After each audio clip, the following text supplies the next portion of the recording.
Bonjour à tous, bonjour à toutes et bienvenue dans une nouvelle vidéo. Aujourd'hui je suis super contente de participer à la chaîne de vidéos organisée par Manon de la chaîne Vibration Littéraire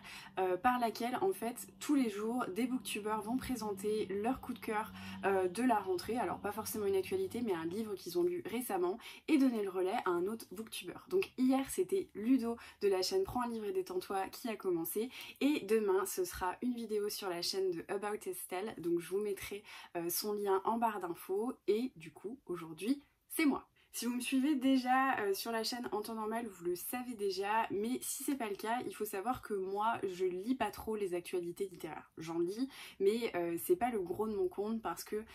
j'achète beaucoup d'occasions, je fais beaucoup de découvertes et du coup je suis pas forcément toujours à fond dans la tendance du moment et le livre que je pouvais vous présenter ne déroge pas à la règle puisqu'il est sorti je crois il y a 1 ou 2 ans. Pour moi, la rentrée, ça rime avec septembre, avec les températures qui faiblissent, avec les feuilles qui commencent à tomber et avec une envie de rester dans mon terrier et surtout de lire de la fantaisie et du fantastique. Et c'est pourquoi je vais aujourd'hui vous parler de Déraciné de Naomi Novik aux éditions J'ai lu dans la collection Imaginaire. C'est un livre qu'on a pas mal vu tourner il y a 1 ou 2 ans sur Booktube, Bookstagram, etc. avec une couverture, il faut le dire quand même plutôt sublime. Mais en fait moi j'avais jamais tenté, en fait je le voyais passer et comme les choses qu'on voit énormément on finit par avoir beaucoup d'attentes et du coup moi j'avais laissé couler en me disant bon bah je l'achèterai peut-être un jour d'occasion et j'avais un bon d'achat à la fin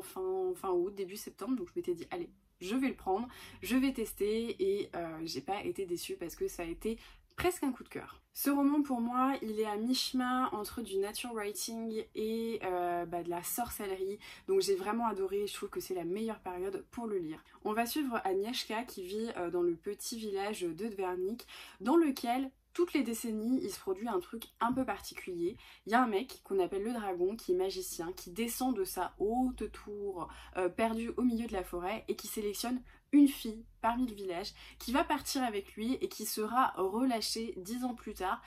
Et elle sera un petit peu changée, un petit peu plus éduquée, un petit peu plus sûre d'elle, où on sent qu'il y a eu une transformation faite en elle. Et c'est un petit peu mystérieux parce qu'on se demande ce qu'ils font pendant 10 ans. Chaque fille a toujours juré que le dragon ne les avait jamais touchées. Donc en fait, tout le village se demande un petit peu ce qui se passe et pourquoi elles sont prises et pourquoi elles restent 10 ans comme ça avec lui. Et c'est toujours des filles qui ont des qualités particulières dans le village. C'est soit la plus téméraire, la plus courageuse, celles qui ont des dons particuliers, doués pour quelque chose. Et du coup, Agnieszka, qui elle est douée seulement dans le fait de se salir, d'être toujours négligée, de tomber, d'avoir des feuilles dans les cheveux et des taches de boue partout sur ses vêtements, elle sait que ça sera pas elle et elle est persuadée que ça sera son amie Cassia qui sera sélectionnée et tout le village en est persuadé puisque elle est belle, elle est intelligente, elle est téméraire, elle est responsable, bref, elle est persuadée que ce sera Cassia, donc c'est vrai que elle se fait pas trop de soucis par rapport à ce grand événement cette année, sauf que manque de peau, le dragon arrive dans le village et c'est elle qui le sélectionne pour partir avec lui pendant 10 ans. Elle va arriver dans cette haute tour, vraiment toute de marbre, étincelante, magnifique au milieu de la forêt, donc il y a un petit truc un petit peu La Belle au bois dormant, moi j'ai trouvé, j'ai vraiment apprécié. Elle va pas trop comprendre ce qu'elle fait là, elle va être énervée par rapport à son sort parce que forcément elle s'y attendait pas et puis elle est pas d'accord de perdre 10 ans de sa vie dans cette tour. Et petit à petit, on va comprendre que elle va être là pour apprendre la magie et la pratiquer. Il y a quelque chose d'un petit peu particulier dans cet univers puisque la forêt est presque une identité et une entité à part entière qui exerce une forme de magie un peu obscure, un petit peu sombre et inquiétante avec des manifestations qui sont quand même très très glauques. On a les promeneurs qui sont des espèces de phasmes géants qui marchent tranquillement et qui capturent les enfants. Parfois, ils sont relâchés, et c'est presque le pire, parce que quand ils sont relâchés, ils ont l'air d'être absolument normaux, donc leur famille les accueille, est super heureuse de les retrouver, et petit à petit, il se passe des trucs super glauques dans la maison, genre toute la maisonnée se trucide tout seul, s'égorge le cou, enfin les gens deviennent complètement fous avec cette personne qui a été relâchée, donc il y a une emprise maléfique un petit peu particulière, et ils appellent ça la maladie du bois. On comprend que la forêt gagne du terrain et petit à petit on comprend que le dragon et les sorcières en fait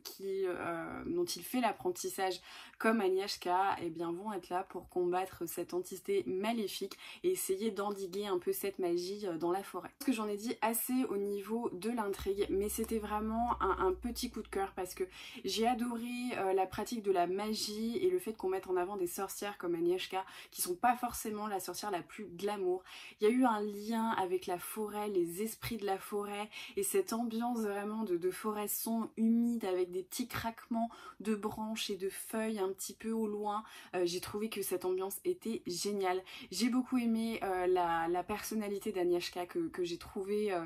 assez inédite dans la littérature et puis nécessaire aussi. Je vais pas dire un anti-héros, mais en tout cas c'est pas forcément l'image qu'on pourrait avoir, elle est pas glamour, elle cherche pas à l'être, c'est pas du tout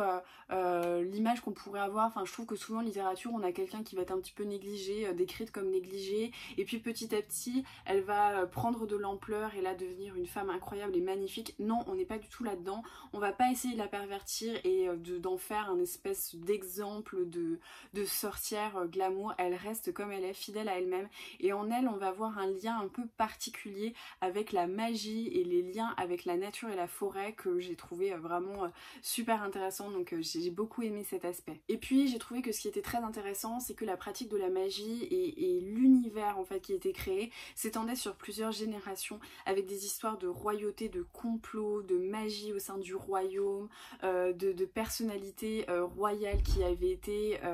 concernées par la maladie du bois. Il y avait plein de choses, il y avait du complot, il y avait des histoires de magie, il y a un petit peu d'histoire d'amour, mais c'est pas le plus gros du roman. Enfin j'ai trouvé qu'il avait tout ce qu'il fallait pour être lu en octobre sous un plaid avec un thé bien chaud et un roulé à la cannelle. Enfin franchement c'est le livre à lire là incessamment sous peu. J'espère que cette vidéo vous aura plu et que ça vous aura donné envie de lire Déraciné, parce que franchement pour moi ça a été une lecture parfaite et je regretterais presque de ne pas l'avoir lu là en ce moment alors que les températures baissent, que les feuilles sont en train de tomber et que j'entends la pluie battre sur mes fenêtres. Je pense que ça aurait été franchement le temps parfait pour le lire. En tout cas, n'hésitez pas à vous intéresser à ce roman qui est du coup sorti en poche aux éditions J'ai lu. J'espère que cette vidéo vous aura plu. Je remercie encore Manon de m'avoir permis de participer à cette chaîne de vidéos que je trouve toujours très intéressante et ça permet de découvrir plein d'autres booktubeurs, plein d'autres comptes et aussi bah, voilà, d'échanger au sein de la communauté livresque. N'hésitez pas à aller voir demain la vidéo de About Estelle dont je vous mets le lien en barre d'infos. Je vous dis à très vite et je vous souhaite de très bonnes lectures.